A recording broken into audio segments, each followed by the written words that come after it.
Olá, bom dia, boa tarde, boa noite, no seu horário que você está ouvindo esse áudio. Eu sou Adriana Lima, do Conectados à Luz.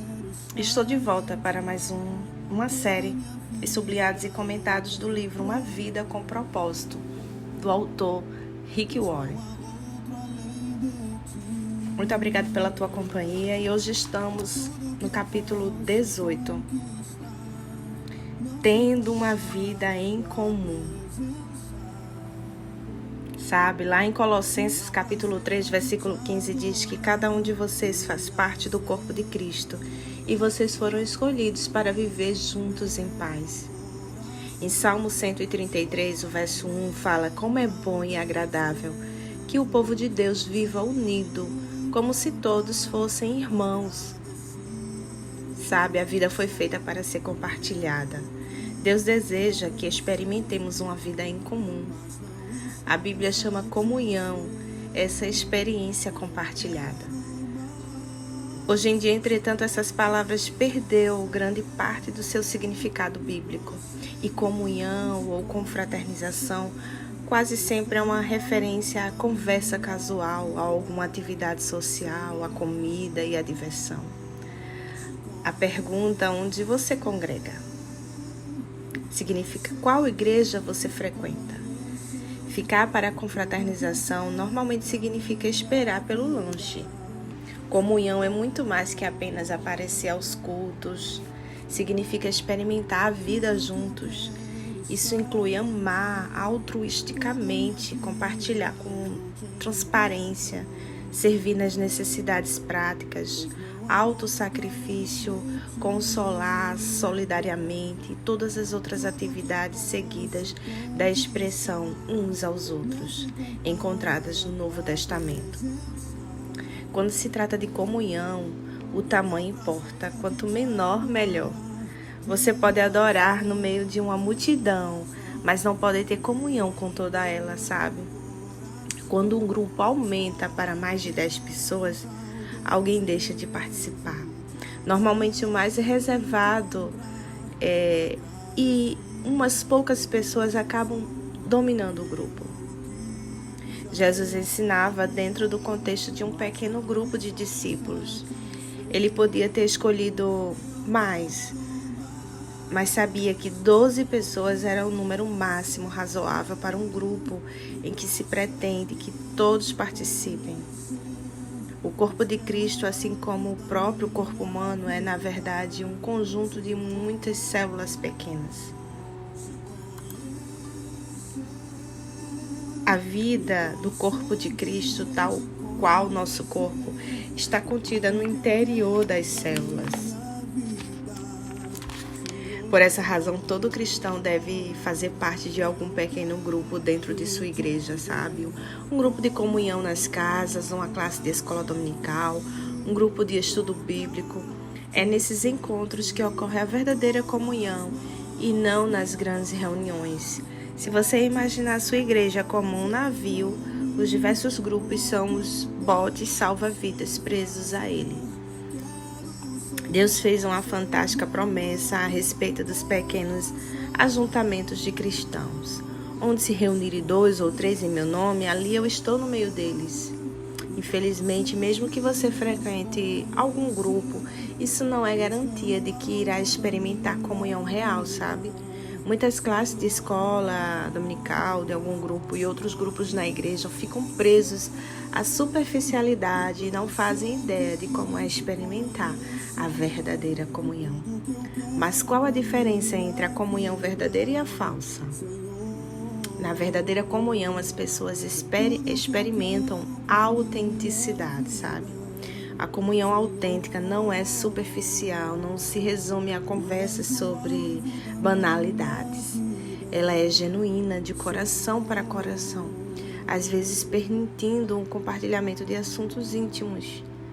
A comunhão ocorre quando as pessoas se mostram honestas a respeito de si mesmas e do que está acontecendo em sua vida. Elas dividem mágoas, elas revelam sentimentos, confessam falhas, dão a conhecer dúvidas, admitem medos, reconhecem suas fraquezas e pedem ajuda em oração. Existem dois tipos de empreendedores. Aqueles que vendem... E a autenticidade é exatamente o oposto do que você encontra em algumas igrejas. Em vez de uma atmosfera de honestidade e humildade, há uma conversação fingida, encenada, politiqueira, superficialmente educada e frívola. As pessoas vestem máscaras, mantêm a guarda e agem como se sua vida fosse bem-sucedida em todos os aspectos, sabe? Essa atitude decreta a morte da verdadeira comunhão. Isso não agrada a Deus, né? Temos que ser verdadeiros em tudo. E somente quando somos sinceros sobre nossa vida é que experimentamos a real comunhão. A Bíblia diz: se, porém, andarmos na luz, como Ele está na luz, podemos viver em comunhão uns com os outros. É verdade. Se afirmarmos que estamos sem pecado, enganamos a nós mesmos.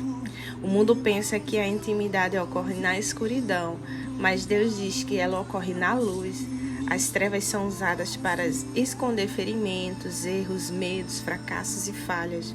É na luz que os trazemos todos para um lugar aberto e admitimos quem realmente somos. Naturalmente, ser autêntico exige coragem, ao mesmo tempo humildade. Significa enfrentar o medo de ser exposto, da rejeição e de ser novamente magoado. Por que alguém correria tal risco? Porque é a única maneira de crescer espiritualmente e ser emocionalmente saudável, sabe? A Bíblia diz: faça disto uma prática entre vocês. Confessem os seus pecados uns aos outros e orem uns pelos outros. Assim poderão ter uma convivência plena e saudável. Só cresceremos assumindo riscos, e o mais difícil de todos é ser honesto com você mesmo e com os outros. Uau! Outro ponto aqui é: na verdadeira comunhão as pessoas experimentam reciprocidade. É isso. Reciprocidade é a arte de dar e receber, é depender um do outro. A Bíblia diz: a forma em que Deus planejou o nosso corpo é um exemplo para compreendermos a vida como igreja. Todas as partes são dependentes umas das outras. A reciprocidade é a essência da comunhão, edificar relacionamentos recíprocos, compartilhar responsabilidades e ajudar uns aos outros. Paulo disse: quero que nos ajudemos uns aos outros com fé que possuímos. A sua fé me ajudará e a minha fé ajudará vocês. Somos mais constantes em nossa fé quando outras pessoas caminham conosco e nos incentivam. A Bíblia recomenda responsabilidade, incentivo, honra e serviço recíprocos. Em mais de 50 ocasiões no Novo Testamento, somos orientados a realizar diferentes tarefas uns aos outros e uns aos outros. A Bíblia diz: esforcemo-nos em promover tudo quanto conduz à paz e à edificação mútua. Você não é responsável por todos no corpo de Cristo, mas temos responsabilidades para com eles. Deus espera que você faça tudo o que puder para ajudá-los, sabe? E na verdadeira comunhão as pessoas experimentam compaixão. Compaixão não é dar um conselho ou oferecer uma ajuda eventual, é penetrar e compartilhar a dor do outro, sabe? A compaixão diz: compreendo o que você está passando e o que você sente não é estranho nem absurdo. Alguns chamam isso empatia, mas a palavra bíblica é compaixão, sabe? A Bíblia diz: como povo santo, sejam compassivos, bondosos, humildes, mansos e pacientes. A compaixão, ela satisfaz duas necessidades fundamentais do ser humano: a de ser compreendido e a de ter seus sentimentos respeitados. Compreender e respeitar o sentimento de alguém abre caminho para a comunhão, sabe? O problema é que estamos quase sempre tão ansiosos por corrigir situações que não temos tempo de sentir compaixão. Ou então estamos preocupados com nossas mágoas. A autopiedade, ela esgota completamente a compaixão pelas outras pessoas. Há diferentes níveis de comunhão, cada um adequado a um momento diferente. Identificamos os níveis mais básicos de comunhão no ato de compartilhamento e nos grupos de estudo bíblico. No nível mais profundo, temos a comunhão de serviço presente na ação conjunta, em viagens missionárias ou em obras de caridade. O nível mais profundo e intenso, porém, é a comunhão de sofrimento, que ocorre quando tomamos parte da dor e das aflições uns dos outros e carregamos os fardos uns dos outros. Os cristãos que melhor compreendem esse nível são aqueles que ao redor do mundo são perseguidos, discriminados e muitas vezes martirizados por causa de sua fé. Sabe, existe pessoas assim. Você pode achar que não tem, mas existe. Pode estar em extinção, viu? Mas a Bíblia ordena. Compartilhem os seus problemas e aflições uns com os outros e dessa forma obedeçam à lei de Cristo. É em tempos de crise, sabe? É em tempos de tristeza e dúvidas profundas que mais precisamos uns dos outros. Não se isole, não fique só, certo?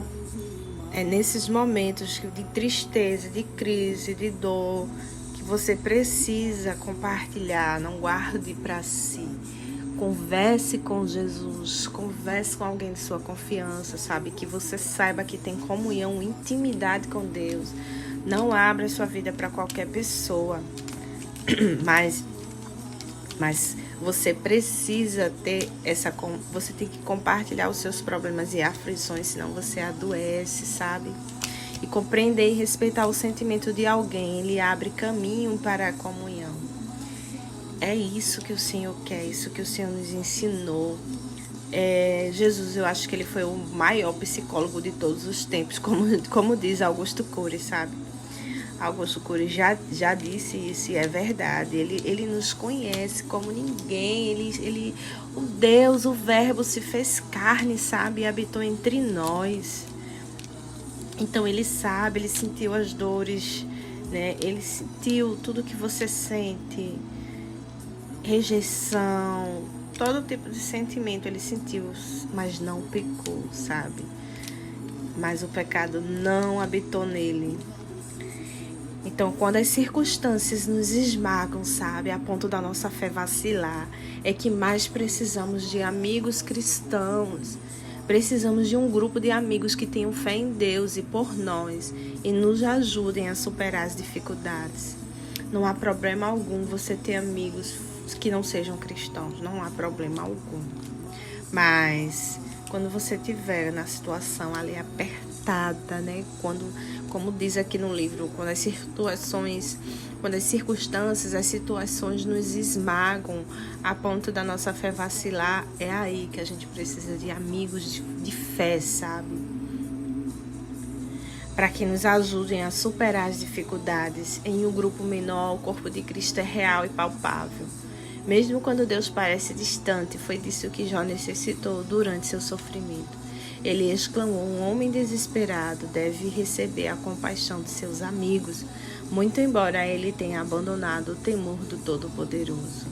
É nessas horas que a gente vê quem são os nossos verdadeiros amigos, né? É quando a gente tá ali no choro, no momento de dor, no momento de sofrimento. É aí que a gente reconhece os nossos verdadeiros amigos, aquele que tá ali para pau para toda obra, tá ali para chorar com você, se alegrar com você, né? É isso que o Senhor quer, é isso que Ele quer, que sejamos. Então, se você não tem esse amigo, seja esse amigo para alguém. Se torne essa amiga, esse amigo para alguém, sabe? E na verdadeira comunhão as pessoas experimentam misericórdia, é isso. A comunhão é um momento de graça em que os erros não são criticados, sabe? Mas apagados. A comunhão acontece quando a misericórdia triunfa sobre a justiça. Todos precisamos de misericórdia, porque todos tropeçamos, caímos e precisamos de ajuda para retomar o caminho. Precisamos oferecer misericórdia uns aos outros e estar dispostos a recebê-la uns dos outros. Deus diz: quando as pessoas pecarem, vocês devem perdoá-las e confortá-las, para que não sejam vencidas pelos desesperos. Ao invés de você apontar, acusar, olhar com os olhos, né, de acusação, de julgamento. Você precisa ajudar, olhar com misericórdia, oferecer misericórdia, orar.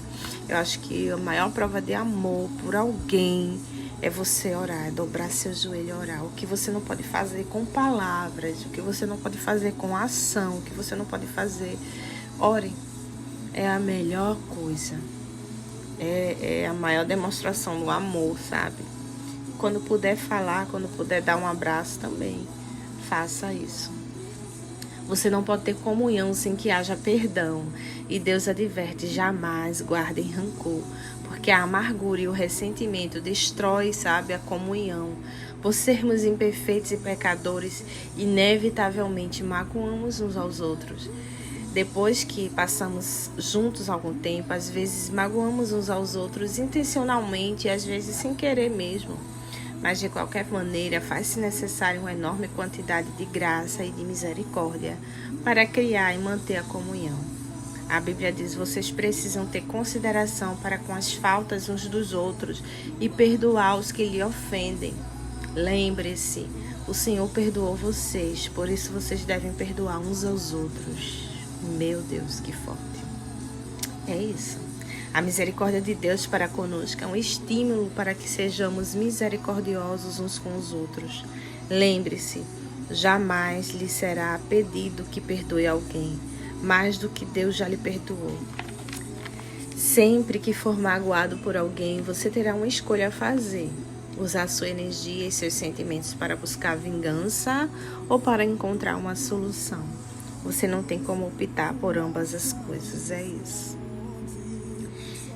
E sem falar, Deus é tão perfeito, sabe? Fazendo um comentário aqui novamente, que a ciência já diz, né, que a maioria das doenças são emocionais, de origem emocional.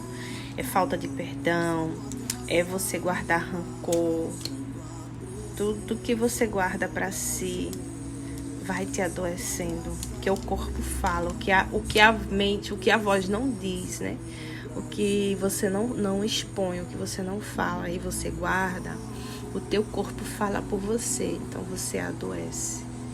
Isso é muito sério. Por isso que ele diz, né? Suporte uns aos outros. Como Deus é perfeito, como Jesus é perfeito, ele manda a gente perdoar, né? Suportar uns aos outros, porque ele sabe que isso é uma forma de você liberando o perdão, né? Esquecendo, perdoando, se colocando no lugar do outro, você está se salvando também, né? Tá eliminando ali aquele mal, aquele peso. Tem até algumas pessoas que dizem que perdoar é como retirar o lixo que jogaram em você. E é verdade, né? Quando você não tem o perdão, você está carregando aquele fardo, aquele lixo dentro do teu coração. Sabe? Que não foi nem você que colocaram em você. Então, quando você dá essa liberdade, quando você perdoa, você retira esse peso das suas costas, esse fardo pesado, né? E muitos, eles relutam em praticar a misericórdia porque não sabem a diferença entre confiar e perdoar. Perdoar, sabe, é esquecer o passado, é confiar tem relação com o comportamento futuro, né? E o perdão, ele deve ser imediato. Tenha ou não a pessoa pedido por ele, pedido perdão ou não, você tem que perdoar. A confiança é reconstruída com o decorrer do tempo. Confiança, ela exige antecedentes. Se alguém o magoa repetidamente, Deus lhe ordena que perdoe imediatamente. Mas não espera que você volte a confiar imediatamente ou que continue permitindo que tais pessoas o magoem. Elas devem mostrar que mudaram com o tempo. O melhor lugar para restaurar a confiança é no contexto de apoio mútuo de um grupo que promova tanto o encorajamento quanto a responsabilidade mútua. Você experimentar muitos outros benefícios ao fazer parte de um grupo da igreja comprometido com a verdadeira comunhão, sabe? Trata-se de algo essencial à vida cristã e não pode ser ignorado. Há mais de 2000 anos, os cristãos vêm se reunindo regularmente em grupos para buscar comunhão. Se você nunca fez parte de um grupo ou de uma reunião como essa, não sabe o que está perdendo, sabe? No próximo capítulo veremos o que é necessário para criar esse tipo de comunidade com os outros fiéis. Mas espero que esse capítulo o tenha deixado ansioso para experimentar a autenticidade, a reciprocidade, a compaixão e a misericórdia da verdadeira comunhão. Você foi criado para viver em comunidade, sabe? Na minha igreja tem esse pequenos grupos que a gente chama de células, sabe? E é muito importante, é muito bom. Você vai criando essa comunhão, né? É muito bom. Você foi criado para viver em comunidade. Se você não participa de nenhuma célula, de nenhum pequeno grupo, eu te convido para fazer uma visita, certo? Na minha igreja. Ou se você não mora por aqui, mora em outro estado, em outro país, onde esse áudio chegar, procure uma reunião, procure uma igreja mais próxima, converse, diga que quer participar dessa comunidade, que você quer participar de uma célula, que você quer participar de um pequeno grupo, como algumas igrejas chamam. Mas faça, viva em comunidade. É necessário, sabe, ter verdadeiros amigos cristãos, onde você vai apoiar um ao outro, orar um pelos outros. Isso é muito importante, principalmente nos dias de hoje. E que capítulo, né? Que capítulo. Tendo uma vida em comum. Como é bom a gente ter uma vida em comum com alguém, né? Porque a vida foi feita para ser compartilhada. Não é verdade? Pega aí teu caderno, teu lápis, tua caneta e anota aí um tema para reflexão. Preciso de outras pessoas em minha vida. Preciso de outras pessoas em minha vida. Sabe, da pandemia para cá, fizeram alguns estudos e verificaram que adolescentes, jovens, estão cada dia mais cometendo suicídio, com depressão, com doenças mentais, porque viveram isolados, sabe? E o isolamento nos adoece, gente. Nos adoece terrivelmente, porque a gente não foi criado para viver só. Fomos criados para viver em comunhão, em sociedade. E os jovens de hoje em dia se trancam, passam horas na frente de um computador, horas no tablet, no celular. E não conversa, não fala com ninguém, não fala com os pais, não tem amigos. Então, isso está criando uma sociedade doente. Infelizmente, muitas pessoas acabam tirando a vida. Porque não aguenta a dor na alma. Então, para a gente refletir hoje, preciso de outras pessoas em minha vida. Você precisa, eu preciso de outras pessoas em minha vida. Como eu preciso, né? E um versículo para memorizar está em Gálatas 6, o verso 2, que diz assim: compartilhe os seus problemas e aflições uns com os outros, e dessa forma obedeça à lei de Cristo. Compartilhe os seus problemas e aflições uns com os outros, e dessa forma obedeçam à lei de Cristo. Gálatas, capítulo 6, o versículo 2. E uma pergunta para você meditar. O que posso fazer hoje para me unir a outro irmão de maneira mais íntima e verdadeira? O que é que eu posso fazer hoje para me unir a outro irmão de maneira mais íntima e verdadeira? O que é que você pode fazer? Primeiro, orando por ele, né? E indo até ele, procurando viver em comunhão, né? É isso, querido. Que palavra, não é verdade? Que Deus nos ajude a ter uma vida em comum um com os outros. E que a gente passe a confiar mais, né? Que não seja os nossos problemas, os nossos traumas, né? As nossas feridas de outrora não nos impeça de viver em comunhão, em comunidade, sabe?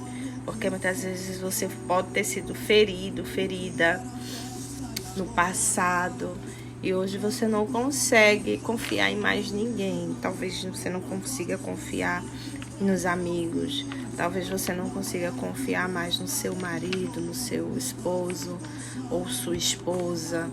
Talvez você não confie mais em ninguém, mas o Senhor te convida a mergulhar nele, a reconhecer que precisa de outras pessoas na sua vida, a reconhecer que ninguém consegue viver só. Precisamos viver em comunhão, né?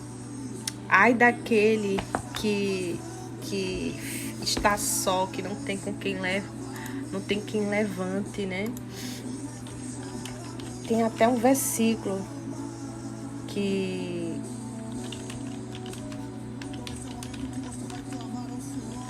fala: ai daquele que não tem quem um levante. Deixa eu ver se eu encontro aqui esse versículo. Está em Eclesiastes, capítulo 4, versículo 10. É isso mesmo. Porque se um cair, o outro levanta o seu companheiro. Mas ai do que estiver só, pois caindo não haverá outro que o levante. Compartilhar outras, né? É isso aqui. Se um cair, o amigo pode ajudá-lo a levantar-se, na versão nova. Se um cair, o amigo pode ajudá-lo a levantar-se. Mas pobre do homem que cai e não tem quem o ajude a levantar-se. Meu Deus, é verdade. Quantas pessoas caíram, né? Caíram numa depressão, estão hoje numa depressão profunda, estão hoje sozinhos, se sentindo solitários, porque não tem quem o levante, meu Deus. Mas que hoje, né, Deus possa levantar eu, você, uma geração de mulheres, uma geração de homens dispostos a viver uma vida em comum com o outro, uma vida de reciprocidade, uma vida de verdadeira comunhão, uma vida de compaixão, porque é isso que o Senhor quer, que a gente tenha misericórdia uns com os outros, compaixão, sabe?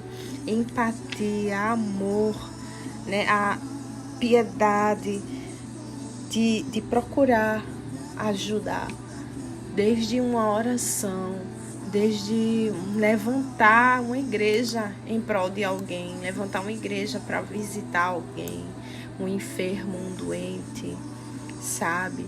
Isso é o que Cristo, isso é o verdadeiro evangélico, isso é o que Cristo nos ensinou. Então, se você tem um amigo, valorize.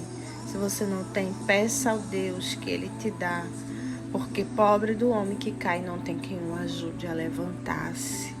Se você cair na fé, se entristecer na fé, né? Se entristecer, sua fé esmurecer, alguma coisa lhe acontecer, que você tenha esse alguém para te levantar, esse alguém para te ajudar. Meu Deus, isso é ser rico, sabe? Isso é a melhor coisa que o ser humano pode ter. É alguém com quem contar, sabe? Mas quando você olha e não tem ninguém para te levantar, para te ajudar, para estender uma mão, para dar uma palavra de conforto, é terrível, é triste. Então seja hoje essa pessoa na vida de alguém, tá bom? Talvez era tudo isso que eu e você precisávamos ouvir. Se essa palavra fez sentido para a sua vida, que você possa ir adiante, compartilhar essa palavra, para que outras pessoas também sejam edificadas, assim como eu e você está sendo, desse livro, Uma Vida com Propósitos, de Rick Warren. A gente não está aqui por acaso, e esse livro ele tem mais de 40 milhões de exemplares vendidos em mais de 50 idiomas em todo o mundo, veja só. Só aqui no Brasil, nessa época que eu comprei, tinha mais de 900 mil exemplares na língua portuguesa. Isso quando eu comprei, né? Hoje tem muito mais. Eu comprei em 2002, acho que 2001. Então é isso. Deus possa te abençoar. Até o próximo áudio, se Deus assim permitir. Até lá.